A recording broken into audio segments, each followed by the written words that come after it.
welcome to Filmfolket's podcast. We that speaks today is Göran, Johannes, Daniel och Tommy. Today's movie is Mary Shelley's Frankenstein. The movie in brief.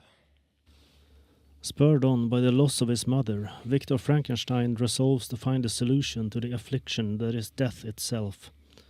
Studying medicine at the University of Ingolstadt, he meets Professor Waldman, who sympathizes with his goals and attempted something similar in the past that he will not permit again. When Waldman is murdered, Victor's last restraints are swept away, and he uses the professor's notes to finish his experiment.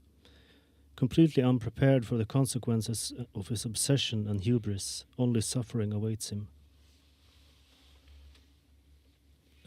That is a good summary. And I think this is an interesting horror movie, especially when it feels more like a drama than horror. But it's interesting to see how this whole thing has consumed his life and has taken hold of him and is destroying everything that he holds dear. Yes, it's basically a story about the dangers of obsession, and it's interesting how the framing device is used with the sea captain who's trying to find a passage across the North Pole, and the way he is basically abusing the people that he's in charge of. And in meeting Victor out there on the ice, he eventually comes to realize that maybe there are better things than being singularly focused on building your own legend. But I like the music in this movie. It's a good mood setter, and also the costume design is very good. I think it's appropriate to the era that they supposed to be in. There's a lot of lynch mobs in this movie. And I feel like that is a true horror of this movie. How easy people just attack someone because someone's screaming, "Oh, they're the cool prince," you know. Everybody attacking. I don't really remember from the book, but I think that's the main point of the book, actually. The biggest mob that was in the classical movies doesn't appear in this one when they chase him into the windmill. And like the masses doesn't even see him at all at points. And I think that's a change I didn't really like in this movie. Another thing they changed is that the monster is not supposed to hurt anyone throughout the story at all. But in this movie, he is just a monster. I also felt like the editing in this movie was really whiplash-inducing. Yes, I agree to that. It was horrible. Many scenes that doesn't make sense, and they're back and forth. So many like slow wide shots that didn't lead to anything, and every like dialogue in the movie just felt like they were on a time crunch. Yeah, the dialogues, I didn't really care for them too much. Most of them were kind of cringe, and the delivery felt stale, I guess. The only one that I liked was with Victor and the monster in the ice cavern in the like middle of the movie, or when it was. Yeah, I agree. But most of the dialogue, I didn't like it. But there were a lot of cool scenes that they build up. It's just how they cut it That's horrendous. The first half of the movie felt super slow too, before he even starts building the monster. I almost fell asleep like twice in the movie, I think. It felt like they were more wanted to make the backstory of Frankenstein than making of the life that he wanted to create. Than the whole thing. So I agree. This is easily one of the most faithful adaptations of the original story, and the way the story is constructed basically follows that. The wide shots of the natural vistas of the mountains, it's part of the Romanticism artistic movement, which is also what the novel came out of. The basic theme of nature being beautiful, but man is the true danger. People often point out that Frankenstein is the doctor, not the monster, but in truth the doctor is the monster all along. In the Romanticist sense, the monster is an innocent being shaped by how he is treated, while Victor concerns himself with his obsession and not the product of it, and he is repulsed by what he has created.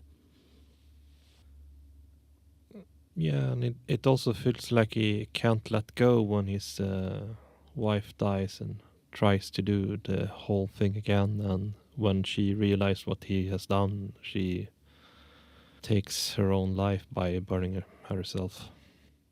Yes, that's actually an addition made specifically for the movie. In the original story, Victor basically goes through with the monster's suggestion that he should make him a female so that he can simply live out his life with a companion.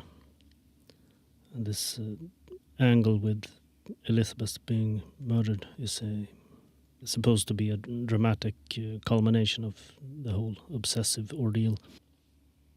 I'm just wondering what could have been done differently and other thoughts. We basically went over some things about the pacing and all that. I just think it's interesting how faithfully adapted the story is. A few things aside, the creature is, well, as was said before, he is a monster. He goes around killing people. He does that in the original story too, but context is a little different.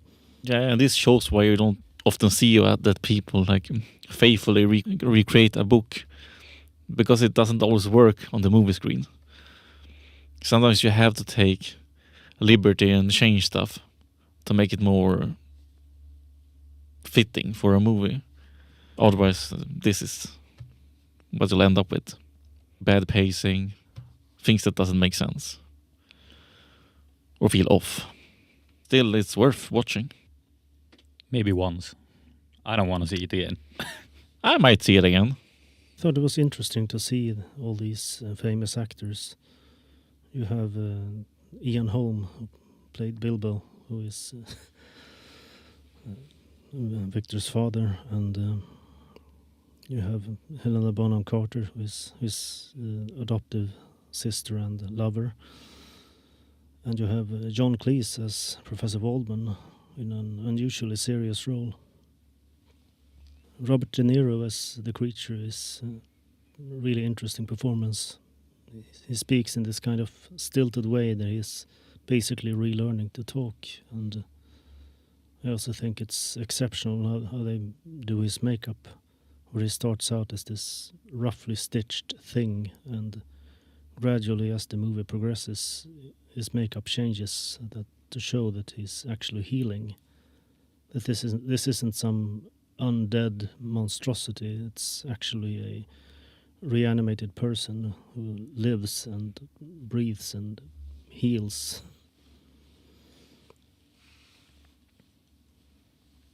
Well, I think the performance of De Niro as the creature, with the way he is shown living, is an interesting display, because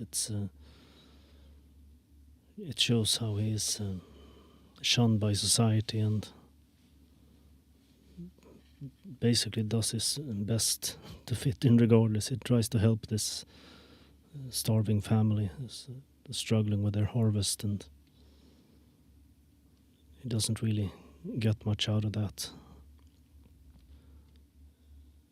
The basic premise of the creature as this abandoned thing that has to learn how to be a human is a subject that I think could really be its own movie if done well. Wish there was a movie more focused on him. Yeah, that would be cool to watch. Maybe I'm just too attached by De Niro's performance. I think he does a really good job there.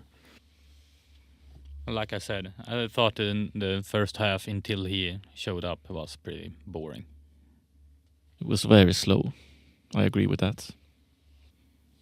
But the sound design, I really noticed that there were these sound effects during the thunderstorms that were pretty obviously these old recycled rolling thunder sounds that were used in older movies.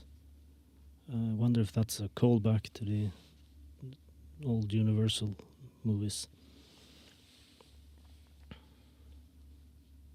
So, other ideas for next time? Well, I'm advocating that we go through these Addams Family movies. And once that's done, Nosferatu for Halloween. Yeah, sounds good.